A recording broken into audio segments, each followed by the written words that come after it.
सनातन धर्म में 9 ग्रहों में न्यायाधीश की भूमिका निभाने वाले शनिदेव पर बहुत सारे वृतांत पाए जाते हैं, परंतु शनिदेव के गुरु भगवान शिव जी के द्वारा ही शनिदेव को 9 ग्रहों का स्वामी होने का भी आशीर्वाद प्राप्त है।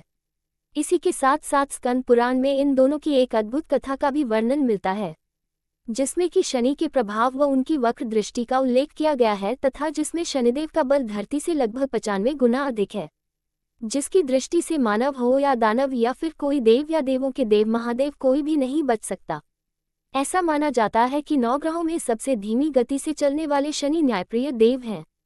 ये केवल उन्हीं को परेशान करते हैं जिनके कर्म बुरे होते हैं। देव कृपा से नए कर्म बनाकर एकत्रित कर्मों को काटा जा सकता है।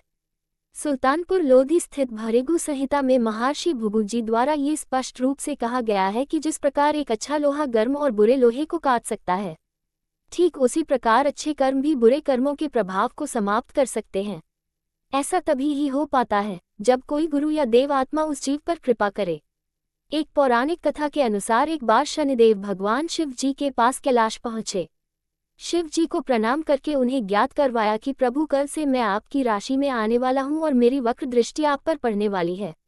शनिदेव की बात सुनकर भगवान अवाक रह गए और मन मन मुस्काकर कहा, हे शनिदेव, आपकी वक्र दृष्टि कितने समय तक मुझ पर रहेगी? तब शनिदेव ने कहा कि हे प्रभु, कल सवा प्रहर के लिए ही आप पर मेरी वक्र दृष्टि रहेगी।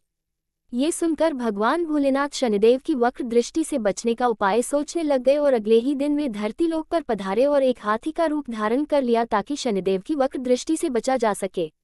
भगवान शंकर को हाथी के रूप में सवा प्रहर तक का समय व्यतीत होने पर शिव जी ने सोचा अब सारा दिन व्यतीत हो चुका है और शनिदेव की वक्र दृष्टि का उन पर कोई भी प्रभाव नहीं हो पाया। तब भगवान शिव पुनः कैलाश वापस लौट गए। भगवान शंकर अति प्रसन्न मुद्रा में कैलाश पहुंचे तो उन्होंने वहां पर शनिदेव को उनका इंतजार करते हुए पाया व शंकर जी को देखकर शनिदेव को प्रणाम किया। शंकर जी ने कहा, हे शनिदेव, आपकी वक्र दृष्टि का मुझ पर कोई भी नकारात्मक प्रभाव नहीं पड़ा। ये सुनकर शनिदेव मुस्कुराए और कहा कि मेरी वक्र दृष्टि से कोई भी नहीं बच सकता, चाहे कोई भी क्यों न हो।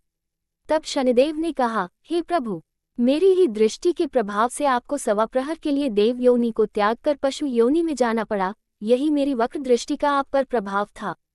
शनिदेव की न्यायप्रियता को देखकर भगवान शिव जी अति प्रसन्न हुए व शनिदेव को सूर्य से भी ज्यादा प्रतापी होने का वरदान दे दिया। कैसे मिली शनिदेव को न्यायाधीश की उपाधि? किंवदंतियों के अनुसार जब भगवान सूर्य अपनी पत्नी छाया के पास पहुंचे तो सूर्य के प्रकाश से उनकी पत्नी छाया ने आंखें बंद कर ली। इसी वजह से शनिदेव का रंग श्याम अर्थात काला पड़ गया। इसी बात से शनिदेव अपने ही पिता से क्रोधित हो गए। शनिदेव ने आगे चलकर भगवान शंकर की घोर तपस्या की और इस तपस्या से उनका शरीर पूर्ण रूप से जला लिया।